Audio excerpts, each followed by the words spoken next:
ಪ್ರೀತಿಯ 10ನೇ ತರಗತಿ ಮಕ್ಕಳೇ, ನಾವೀಗ ನಿನ್ನೆ ಮಾಡಿದಂಥ ಪಾಠ ಸಂಖ್ಯೆ 5 ಮೇರಾ ಬಚ್ಪನ್ ಡಾಕ್ಟರ್ APJ ಅಬ್ದುಲ್ ಕಲಾಂ ಪಾಠದ ಮುಂದುವರೆದ ಭಾಗವನ್ನು ಈ ಒಂದು ಅವಧಿಯಲ್ಲಿ ನೋಡೋಣ. ನಾವು ನಿನ್ನೆ ಪಾಠವನ್ನು ಎಲ್ಲಿ ಬಿಟ್ಟಿದ್ವಿ ಅಲ್ಲಿಂದ ಮತ್ತೆ ಇದನ್ನು ಮುಂದುವರಿಸ್ತಾ ಹೋಗ್ತೀವಿ. ನೋಡ್ತಾ ಬನ್ನಿ ಮಕ್ಕಳೇ. मैंने अपनी विज्ञान एवं प्रौद्योगिका की सारे जिंदगी में पिताजी की बातों का अनुसरण करने की कोशिश की है. मैंने उन बुनियादी सत्यों का समझाने का बरसक प्रयास किया है कि ऐसे कोई दैव शक्ति जरूर है जो हमें भ्रम, दुखों, विपद और असफलता से छूटकर दिलाती है तथा सही रास्ता दिखाती है.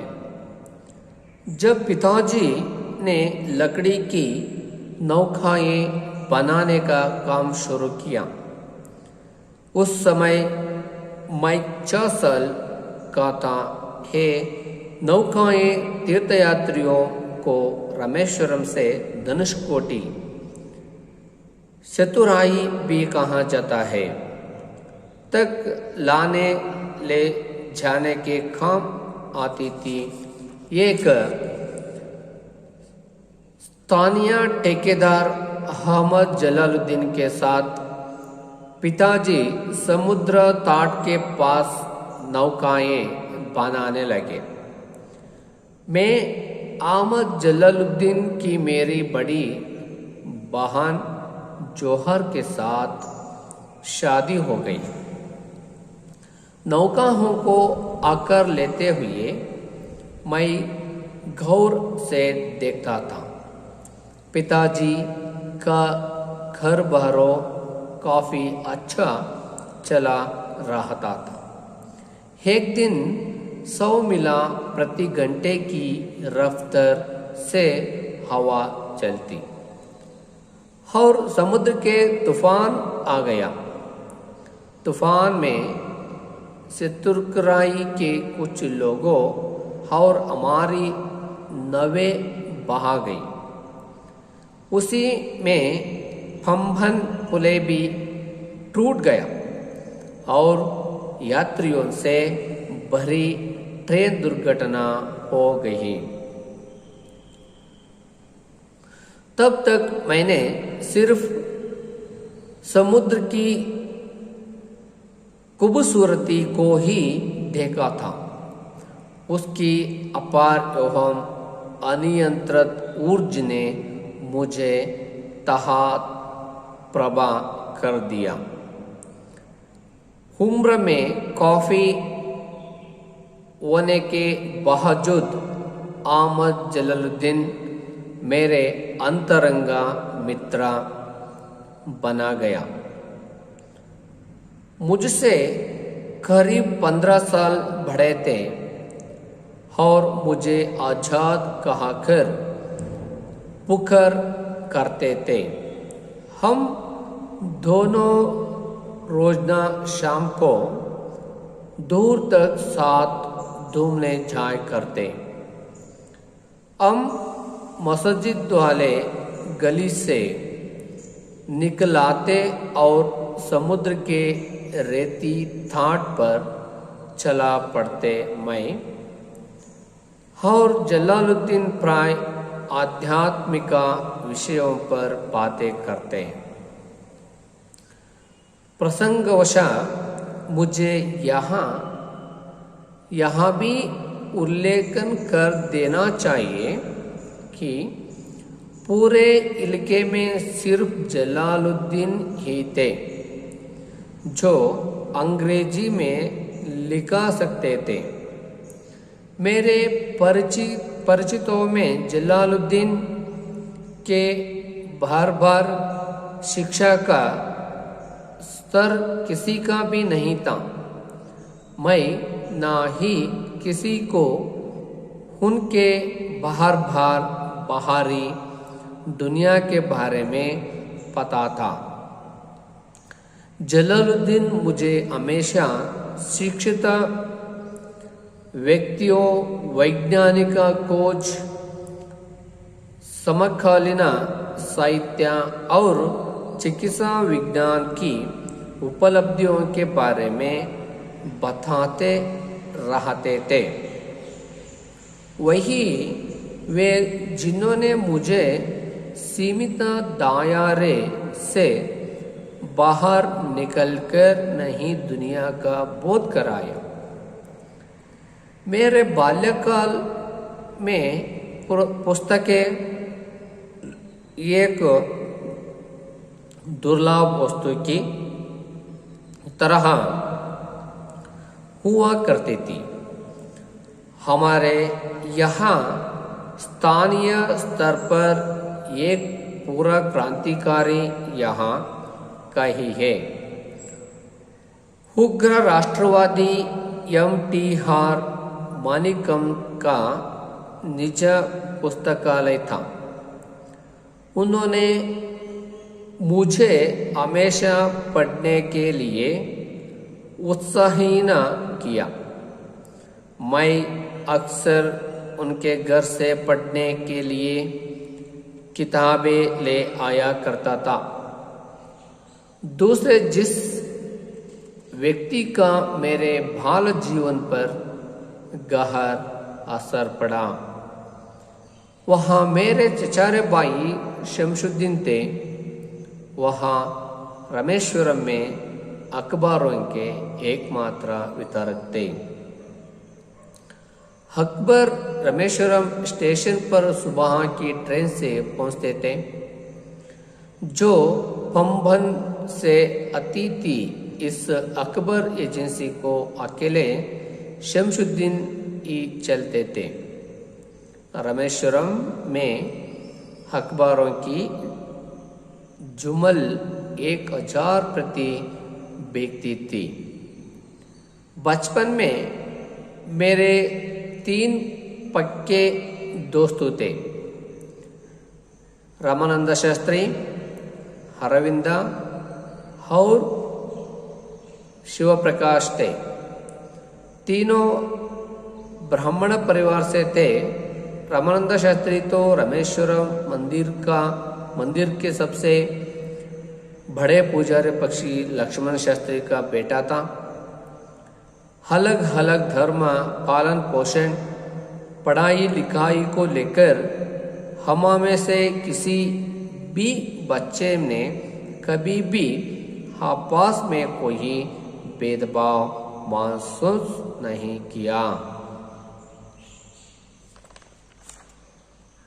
ವಿದ್ಯಾರ್ಥಿಗಳೇ, ಈಗ ಇದರ ಒಂದು ಮುಂದುವರೆದ ಹಿಂದಿಯ ಸಾರಾಂಶವನ್ನು ನೋಡ್ತಾ ಹೋಗೋಣ. ಎಲ್ಲರೂ ಕೂಡ ಪುಸ್ತಕವನ್ನು ನೋಡ್ತಾ ಬರಬೇಕು. लास्ट वन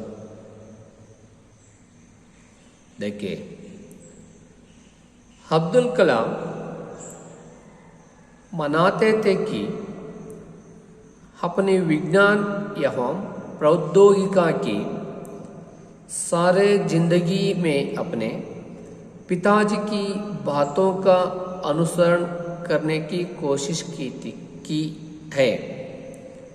अपने पिताजी के मार्गदर्शन से अब्दुल ने माना है कि हमारे बीच एक दैव शक्ति है जो हमें भ्रम, दुखों, विषाद और असफलता से छुटकर दिलाती है। यह बात मुझे सभी भी लगाती है। अब्दुल कलाम पिता एक स्थानीय ठेकेदार हामिद जलालुद्दीन के साथ समुद्र तट के पास नौकाएं बनाते थे। जैनुलब्दीन अब्दुल कलाम के उस्ताद के साथ ही रिश्तेदार भी थे। वे उन्होंने आजाद कहकर पुकारते थे। अब्दुल कलाम अपना अधिकांश समय जलालुद्दीन के साथ बिताते थे। वे इस दौरान आध्यात्मिक विषयों पर चर्चा करते थे। जलालुद्दीन को अंग्रेजी का अच्छा ज्ञान यहाँ साथ ही उन्होंने बाहरी दुनिया की इच्छा जानकारी थी। जलालुद्दीन अब्दुल कलाम को हमेशा शिक्षित व्यक्तियों, वैज्ञानिक खोजों, समकालीन साहित्य और चिकित्सा विज्ञान की उपलब्धि कलाम के बारे में बताते रहते थे। इस प्रकार उन्होंने नहीं दुनिया का बोध कराया। अब्दुल कलाम को किताबें पढ़ाने का शौक था। इनके घर के पास STR मानिकहम का निजी पुस्तकालय था। वे किताबें पढ़ाने के लिए प्रोत्साहन करते थे। अब्दुल कलाम भी स्वेच्छा से उनके यहाँ से किताबें लेकर पढ़ा करते थे। अब्दुल कलाम मानते हैं कि उनके चचेरे भाई शमशुद्दीन के जीवन में उन पर गहरा प्रभाव पड़ा।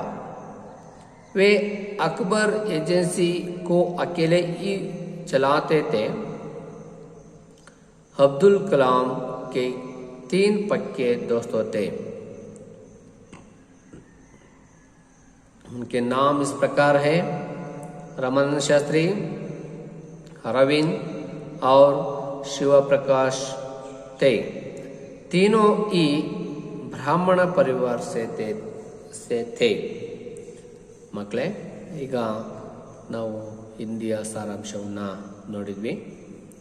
ಈಗ ಮುಂದುವರಿದ ಹಾಗೆಯೇ ನಾವೀಗ ಈ ಒಂದು ಪಾಠದ ಕನ್ನಡ ಸಾರಾಂಶವನ್ನು ನೋಡ್ತಾ ಹೋಗೋಣ.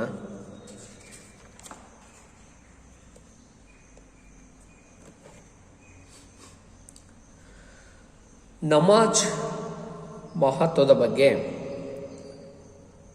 ಕುರಿತು ಅಬ್ದುಲ್ ಕಲಾಂ ಅವರ ತಂದೆ ಹೇಳ್ತಿದ್ರು. ಯಾವಾಗ ನೀವು ನಮಾಜ್ ಮಾಡ್ತೀರೋ ಆಗ ಭೌತಿಕವಾಗಿ ನೀವು ಬ್ರಹ್ಮಾಂಡದ ಒಂದು ಭಾಗವಾಗಿರುತ್ತೀರಾ. ಆಗ ನಿಮ್ಮಲ್ಲಿ ಶ್ರೀಮಂತಿಕೆ, ವಯಸ್ಸು, ಜಾತಿ, ಧರ್ಮ, ಪಂಥಗಳ ಯಾವುದೇ ಭೇದ ಭಾವ ಇರುವುದಿಲ್ಲ. ಅವರು ನಮಾಜ್ ಮಾಡೋದ್ರಿಂದ ಏನು ಉಪಯೋಗ ಆಗುತ್ತೆ, ನಮಾಜಿನಿಂದ ನಾವು ಏನೆಲ್ಲ ಭೌತಿಕವಾಗಿ ಬದಲಾವಣೆಯನ್ನು ಆಗ್ಬೋದು ಅನ್ನೋದ್ರ ಬಗ್ಗೆ ಇಲ್ಲಿ ಹೇಳ್ತಾ ಇದ್ರು. ಭೌತಿಕವಾಗಿ ಬ್ರಹ್ಮಾಂಡ, ನಾವೊಂದು ರೀತಿಯ ವಿಷಯಗಳನ್ನು ಬ್ರಹ್ಮಾಂಡದ ರೀತಿಯಲ್ಲಿ ತಿಳ್ಕೊಬೋದು. ಮತ್ತು ನಮ್ಮಲ್ಲಿ ಶ್ರೀಮಂತ ಇರ್ಬೋದು, ಅವನ ವಯಸ್ಸಲ್ಲಿ ಅಥವಾ ಜಾತಿಯಲ್ಲಿ, ಧರ್ಮದಲ್ಲಿ, ಪಂಥದಲ್ಲಿ ಯಾವುದೇ ರೀತಿಯ ಬದಲಾವಣೆ ಆಗೋದಿಲ್ಲ. ಎಲ್ಲರೂ ಕೂಡ ಸಮಾನರು ಅನ್ನೋ ಮಾತನ್ನು ಇಲ್ಲಿ ಹೇಳ್ತಾ ಇದ್ರು.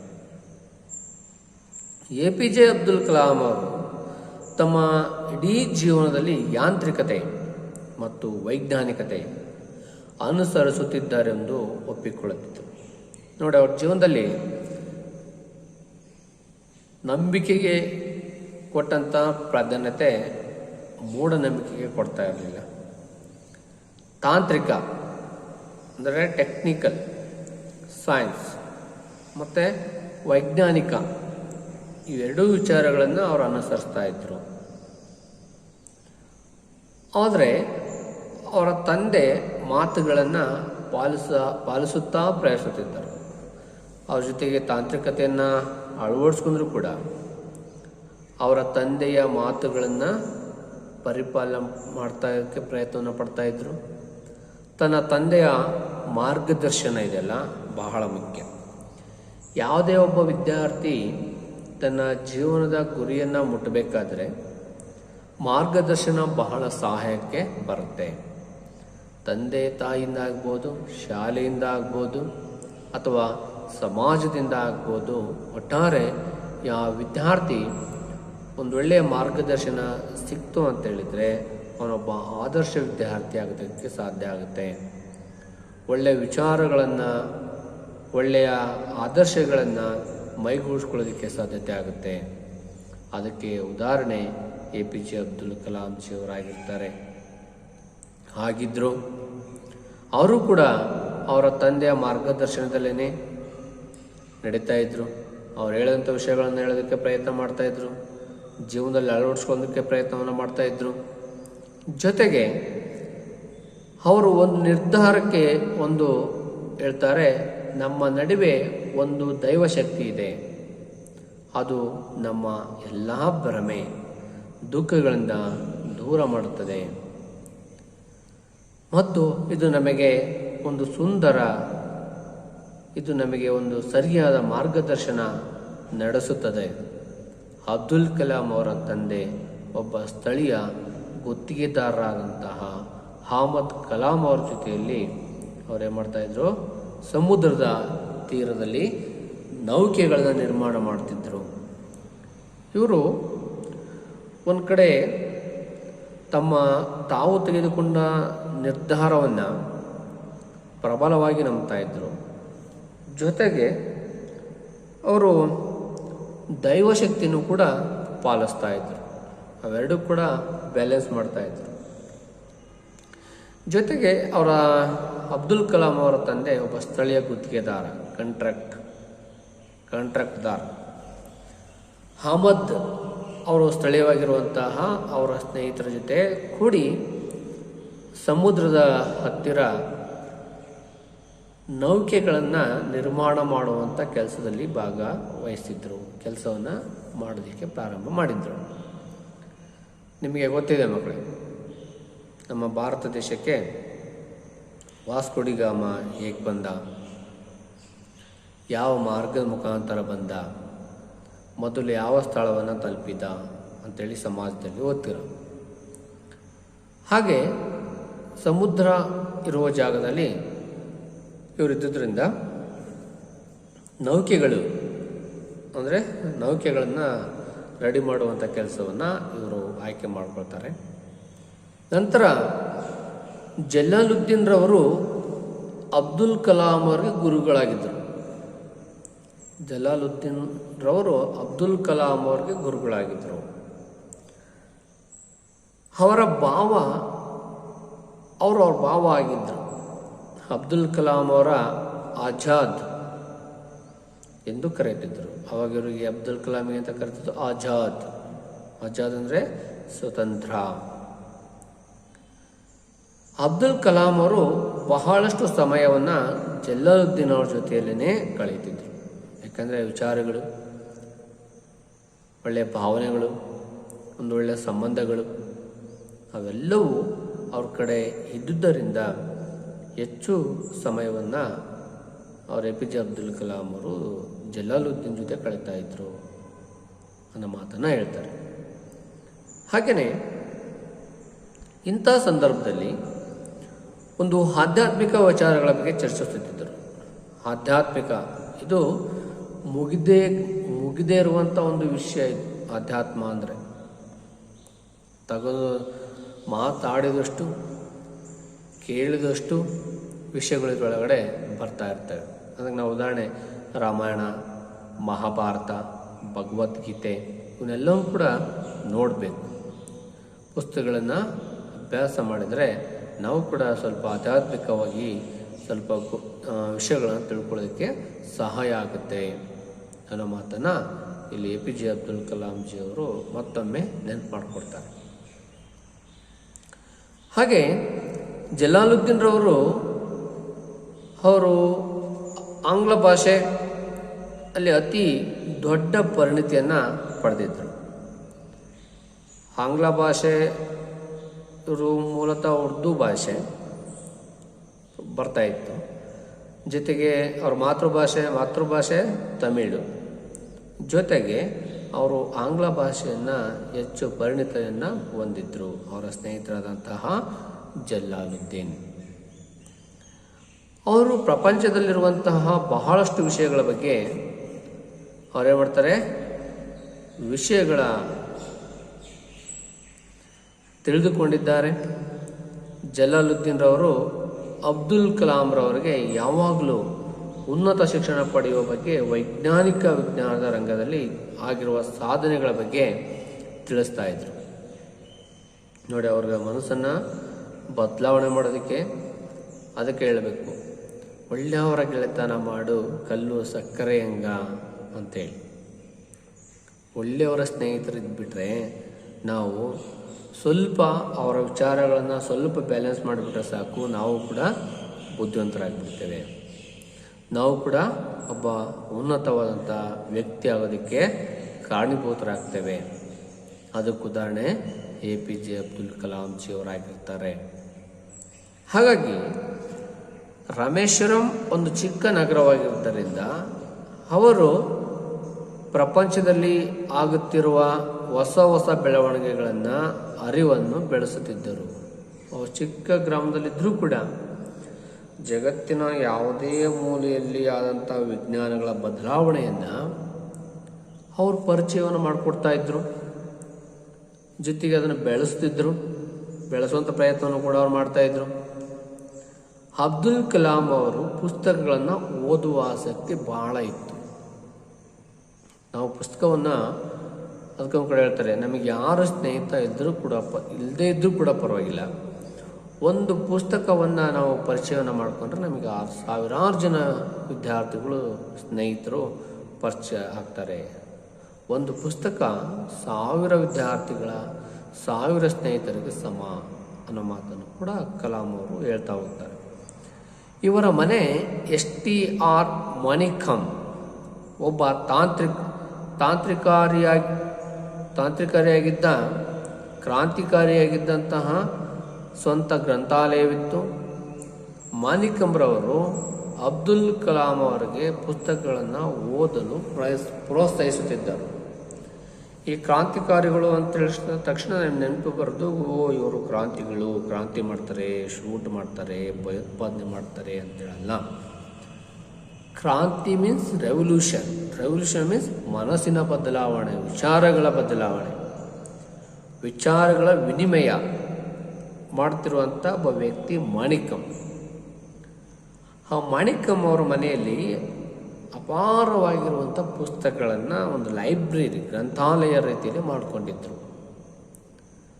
ಆ ಒಂದು ಬಳಕೆಯನ್ನು APJ ಅಬ್ದುಲ್ ಕಲಾಂ ಅವರು ಅವರ ಮನೆಗೆ ಹೋಗ್ಬಿಟ್ಟು ಅವ್ರಿಗೆ ಯಾವ ಪುಸ್ತಕ ಬೇಕೋ ಆ ಪುಸ್ತಕವನ್ನು ಓದಿ ಮತ್ತು ಆ ಪುಸ್ತಕವನ್ನು ಮನೆಗೆ ತಗೊಂಬಂದು ಇಡೀ ಜಗತ್ತಿನ ಬೇರೆಯ ಲೆನಿನ್ ಆಗಿರ್ಬೋದು, ಮಾರ್ಕ್ಸಿಸ್ಟ್ ಆಗಿರ್ಬೋದು, ಈ ಥರ ಪುಸ್ತಕಗಳನ್ನು ಓದ್ತಾ ಅವರು ಒಂದು ದಾರಿಗೆ ಆದರ್ಶವನ್ನು ತರೋದಕ್ಕೆ ಪುಸ್ತಕಗಳೇ ಕಾರಣ ಆಗ್ತವೆ ಅನ್ನೋ ಮಾತನ್ನು ಮಾಣಿಕಮ್ಮರು ಕೂಡ ಅವ್ರು ಹೇಳ್ತಾರೆ.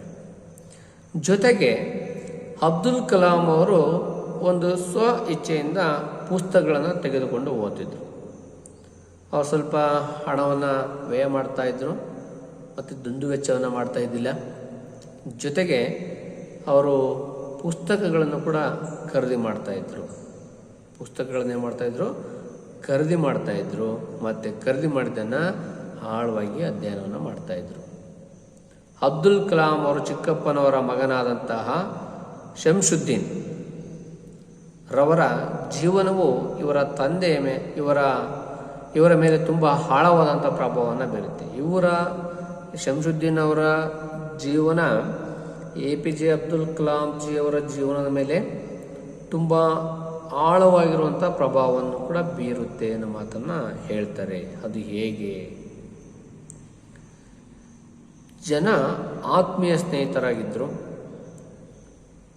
ಅವರ ಹೆಸರು ಈ ರೀತಿ ರಾಮಾನಂದ ಶಾಸ್ತ್ರಿ, ಅರವಿಂದ ಶಾಸ್ತ್ರಿ, ಶಿವಪ್ರಕಾಶ್ ಇವರೆಲ್ಲರೂ ಕೂಡ ಬೇರೆ ಬೇರೆ ಧರ್ಮದವರಾಗಿದ್ದರು. ಜೊತೆಗೆ ಬ್ರಾಹ್ಮಣ ಧರ್ಮದವರು ಕೂಡ ಇವರಾಗಿದ್ದರು. ಹಾಗಾಗಿ APJ ಅಬ್ದುಲ್ ಕಲಾಂ ಜಿಯವರ ಒಂದು ಭಾವನಾತ್ಮಕ ವಿಚಾರಗಳು, ಒಂದು ವಿಜ್ಞಾನದಲ್ಲಿ ಆಗಿರುವಂಥ ಬದಲಾವಣೆಗಳು, ಅತಿ ಹೆಚ್ಚು ಸಮಯವನ್ನು ಒಳ್ಳೆಯವರ ಜೊತೆ ಸ್ಪೆಂಡ್ ಮಾಡುತ್ತಿರುವಂಥದ್ದು, ಹಾಗೆಯೇ ಅತಿ ಹೆಚ್ಚು ಪುಸ್ತಕಗಳನ್ನು ಆಳವಾಗಿ ಅಧ್ಯಯನವನ್ನು ಮಾಡುವಂಥದ್ದು, ಅವರ ತಂದೆಯ ಮಾರ್ಗದರ್ಶನ, ತಾಯಿಯ ಮಾರ್ಗದರ್ಶನ ಅವರಿಗೆ ನಿರಂತರವಾಗಿ ಸಿಕ್ಕಿತ್ತು. ಹಾಗಾಗಿ ಅವರು ಮಹಾನ್ ವ್ಯಕ್ತಿ ಆಗೋದಕ್ಕೆ ಅದೊಂದು ಕೂಡ ಕಾರಣ. ಇದಿಷ್ಟು ಈ ಪಾಠದ ಒಂದು ಸಾರಾಂಶ ಆಗಿರುತ್ತೆ ಮಕ್ಕಳೇ. ಹಾಗಾಗಿ ಎಲ್ಲರೂ ಕೂಡ APJ ಅಬ್ದುಲ್ ಕಲಾಂ ಜಿ ಅವ್ರ ಥರ ಆದರ್ಶಗಳಿಗೆ ನಾವು ಕೂಡ ಒಂದು ಪುಸ್ತಕಗಳನ್ನು ಅಭ್ಯಾಸ ಮಾಡುವಂಥದ್ದು, ಪತ್ರಿಕೆಗಳನ್ನು ಓದುವಂಥದ್ದು, ವಾರ್ತೆಗಳನ್ನು ವೀಕ್ಷಣೆ ಮಾಡುವಂಥದ್ದು, ಅವತ್ತಿಗೆ ಅನುಗುಣವಾಗಿ ಡೈರಿಯನ್ನು ಬರೆಯುವಂಥದ್ದು, ಈ ಕೆಲಸವನ್ನು ನಾವು ಕೂಡ ಮಾಡಬೇಕು. ಈ ಪಾಠದ ಮುಖಾಂತರ ನಾವು ತಿಳಿಸೋದಕ್ಕೆ ಇಷ್ಟಪಡ್ತೀವಿ. ಹಾಗೆಯೇ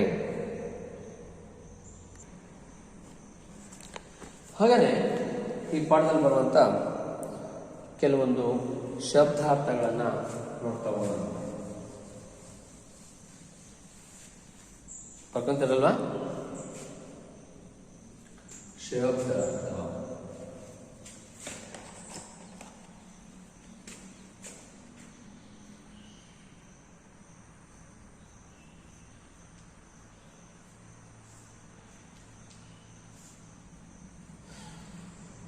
ಒಂದು ಕಸಬ್.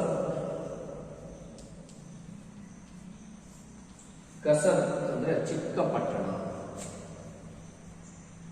ಚಿಕ್ಕ ಪಟ್ಟಣ, ಚಿಕ್ಕ ಪಟ್ಟಣ. ಸೈಥ.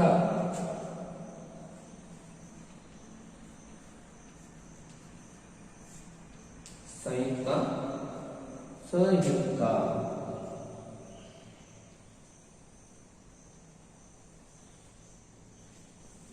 ಸಂಯುಕ್ತ.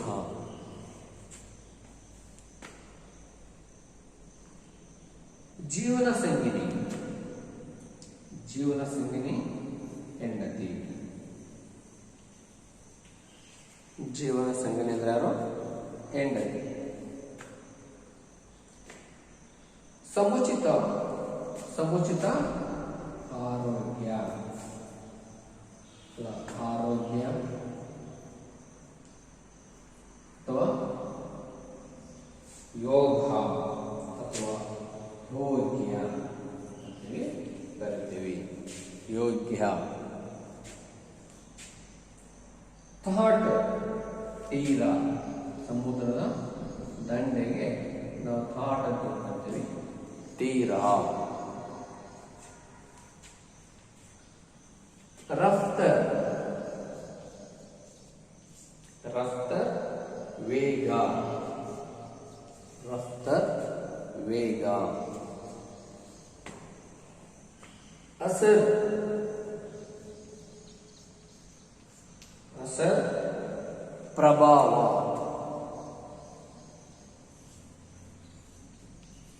ಪ್ರಭಾವ. ರೇತ್ ಮರಳು. ಮರಳು. ಅಸರ್ ಪ್ರಭಾವ. ಅಸರ್ ಪ್ರಭಾವ.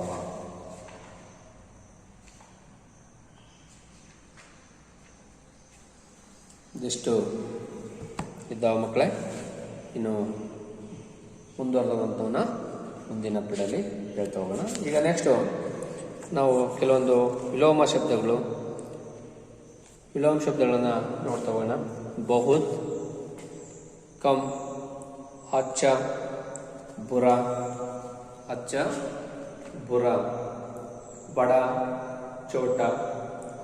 ಅಪ್ನಾ, पराया, शाम सुबह, सफल असफल. ಇನ್ನು ಅನ್ಯವಚನ ಅನ್ಯಲಿಂಗ್ ಅವನ ನೆಕ್ಸ್ಟ್ ಪಡಲ್ಲಿ ನೋಟ್ಸ್ ಬರ್ಸುವಾಗ ಬರೆಸ್ತೀವಿ. ಇದಿಷ್ಟು A P J Abdul Kalam ji ಅವರಿಗೆಲ್ಲರಿಗೂ ಪಾಠ ಅರ್ಥ ಆಗಿದೆ ಅಂತ ತಿಳ್ಕೊಂಡು ಈ ಪಾಠವನ್ನು ಮುಗಿಸ್ತಾ ಇದ್ದೇವೆ.